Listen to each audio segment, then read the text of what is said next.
Perbedaan utama antara Zirkzee dan Højlund. Erik ten Hag yakin Joshua Zirkzee akan membawa atribut ke Manchester United yang tidak mereka miliki setelah debut mencetak golnya melawan Fulham. Zirkzee mencetak satu-satunya gol pada menit ke-87 untuk mengamankan kemenangan pembuka Liga Primer bagi United, setelah bergabung dari Bologna seharga 36,5 juta pound sterling bulan lalu. Tidak masalah apakah dia orang Belanda, Inggris, Rusia, atau Amerika Selatan, kata Ten Hag. Ini Manchester United, pemain Manchester United dan sangat bagus bagi seorang penyerang yang bergabung dengan Manchester United dan mencetak gol kemenangan di pertandingan pertamanya. Ingat musim lalu di pertandingan pertamanya, Rasmus Højlund mencetak gol di pertandingan pertamanya di Old Trafford melawan Brighton. Kami menunggu di garis tengah, VAR, dan setelah 2 menit mereka menyimpulkan bola sedikit melewati garis. Kemudian Højlund butuh waktu lama dan itu sangat membuat frustrasi. Ini sangat menyenangkan, sangat membahagiakan baginya Zirkzee. Ini akan menyemangatinya, memberinya keyakinan. Untuk para penggemar, untuk semua orang, ini adalah awal yang sangat baik. Ia memiliki beberapa atribut yang tidak kami miliki dan ia langsung menunjukkannya.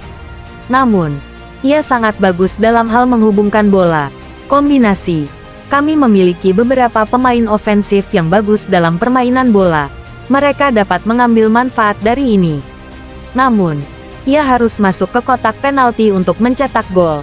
Karena atribut utama seorang penyerang adalah mencetak gol dan ia berhasil melakukannya. Jika gol itu menjadi gol kemenangan, semua orang akan senang, pungkasnya.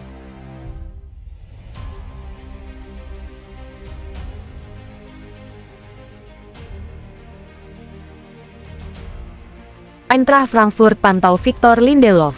Menurut Frankfurter Rundschau, Victor Lindelof muncul sebagai target Eintracht Frankfurt karena mereka tengah mencari bek baru untuk musim baru.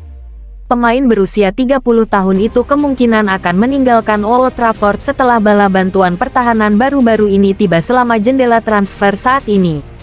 Manchester United siap menjual pemain untuk mengimbangi uang besar yang dikeluarkan untuk mendatangkan pemain baru di bursa transfer ini. Mereka bersedia menjual beberapa bintang dengan harga yang tepat, termasuk Victor Lindelof.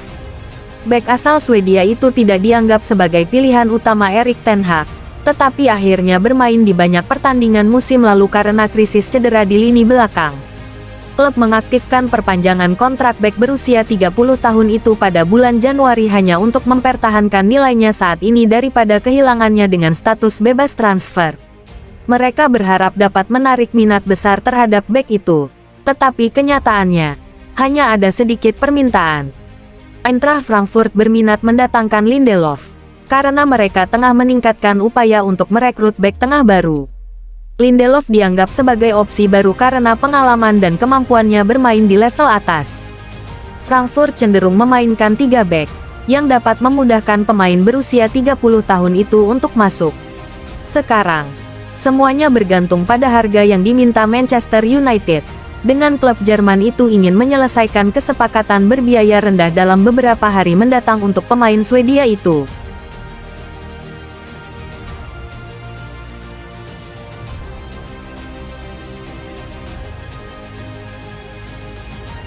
Rencana Ugarte muncul setelah PSG memberikan lampu hijau. United masih fokus pada perekrutan Manuel Ugarte musim panas ini dan yakin mereka bisa menyelesaikan kesepakatan. Men melaporkan bahwa United dan Ugarte memiliki tujuan yang sama dalam upaya menyelesaikan transfer tersebut. Satu-satunya kendala adalah perbedaan nilai antara United dan Paris Saint-Germain, yang bersikeras pada harga sekitar 50 juta pound sterling meskipun telah mendatangkan Joao Neves dari Benfica seharga 60 juta euro. Ugarte tidak masuk dalam skuad PSG untuk pertandingan melawan Le Havre pada Jumat malam dan Luis Enrique ingin menyingkirkannya dalam beberapa minggu mendatang. Tampaknya ini akan menjadi masalah siapa yang akan mengalah terlebih dahulu. Tetapi dengan Ugarte dan United yang memiliki tujuan yang sama, tampaknya kesepakatan akan tercapai. Sebagian besar pembicaraan antara United dan PSG berpusat pada gagasan kesepakatan pertukaran yang melibatkan Ugarte dan Jadon Sancho, yang ingin meninggalkan United musim panas ini. United menepis gagasan Marcus Rashford pindah ke arah lain dan lebih dari senang untuk berbisnis dengan Sancho, yang masih memiliki hubungan dingin dengan Ten Hag setelah perselisihan mereka musim lalu.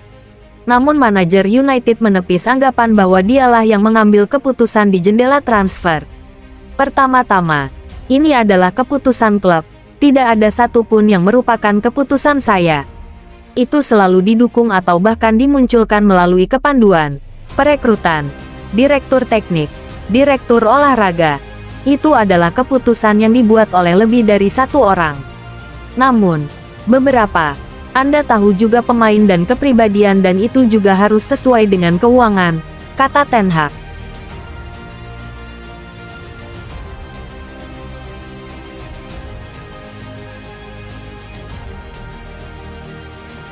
Napoli siapkan tawaran kedua untuk Scott McTominay. Klub Serie A, Napoli dilaporkan belum mau menyerah untuk mendapatkan jasa Scott McTominay. Partenope dilaporkan akan segera mengajukan tawaran lagi untuk merekrut sang gelandang dari Manchester United. Beberapa hari terakhir, nama McTominay gencar dikaitkan dengan Napoli. Tim asal kota Naples itu ingin menjadikan sang gelandang pilar lini tengah mereka yang baru.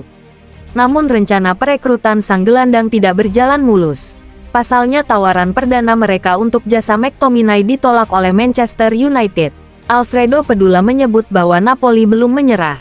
Mereka akan segera mengajukan tawaran baru untuk transfer McTominay. Menurut laporan tersebut, Napoli saat ini sedang merevisi tawaran mereka. Dalam waktu dekat, mereka akan menemui Manchester United untuk membahas transfer ini. Salah satu alasan mengapa tawaran pertama mereka ditolak karena mereka hanya mengajukan tawaran peminjaman. Sementara MU hanya mau melepas McTominay dengan status transfer permanen. Itulah mengapa Napoli akan merevisi tawaran mereka dan akan mengajukan tawaran pembelian permanen untuk sang gelandang. Menurut laporan yang sama, tawaran kedua Napoli untuk McTominay ini masih tergantung dengan transfer lainnya. Napoli dikabarkan akan menjual Victor Osimhen di musim panas ini. Biaya hasil penjualan sang striker akan digunakan untuk membeli McTominay. MU dilaporkan sudah menetapkan harga jual McTominay di angka 30 juta pounds. Mereka tidak mau menerima tawaran di bawah harga itu. Menurut laporan itu, Antonio Conte sendiri yang menginginkan McTominay untuk bergabung dengan Napoli. Pelatih baru Napoli itu menilai McTominay bakal memainkan peran yang krusial di skuadnya. Jadi ia mendesak manajemen Napoli untuk segera mengamankan transfer tersebut.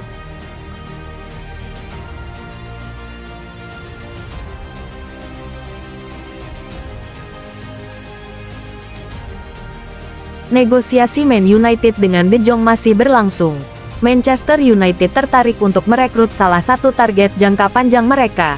Menurut jurnalis Belanda Jack van Gelder, Setan Merah tengah mengincar gelandang andalan sebelum batas waktu transfer dan mereka telah mengidentifikasi bintang Paris Saint-Germain Manuel Ugarte sebagai pilihan prioritas mereka. Namun, United juga tengah menjajaki opsi alternatif dan Sport baru-baru ini mengklaim bahwa klub akan berusaha sekuat tenaga untuk mencoba dan merekrut Frenkie de Jong dari Barcelona. De Jong telah menjadi incaran MU selama beberapa tahun. Saat ditanya soal spekulasi tersebut, Van Gelder mengatakan bahwa memang ada minat besar dari Setan Merah terhadap gelandang tersebut. Ia menambahkan bahwa negosiasi sedang berlangsung dan klub-klub sedang mengerjakan kemungkinan kesepakatan. Van Gelder mengatakan dalam diskusi panel di The Orange Zomer, memang ada minat besar terhadap Frenkie dari Manchester United. Saya tahu negosiasi sedang berlangsung. Bagaimanapun, mereka sedang mengusahakannya. Setan Merah telah lama mengagumi De Jong sejak ia masih di Ajax. Mereka sepakat untuk merekrutnya dari Barcelona 2 tahun lalu, tetapi pemain asal Belanda itu menolaknya. Sang gelandang terus enggan meninggalkan Blaugrana dan kami tidak melihat kesepakatan akan terwujud. Klub tersebut hanya memiliki waktu 15 hari untuk merekrut gelandang andalan dan mereka tidak mampu untuk terlibat dalam kisah transfer untuk De Jong, yang tidak berambisi meninggalkan klub raksasa Katalan tersebut. Bahkan jika ia mengubah pendiriannya, langkah itu mungkin tidak sepadan. Pemain berusia 27 tahun itu mengalami cedera pergelangan kaki pada bulan April dan kemudian mengundurkan diri dari kejuaraan Eropa.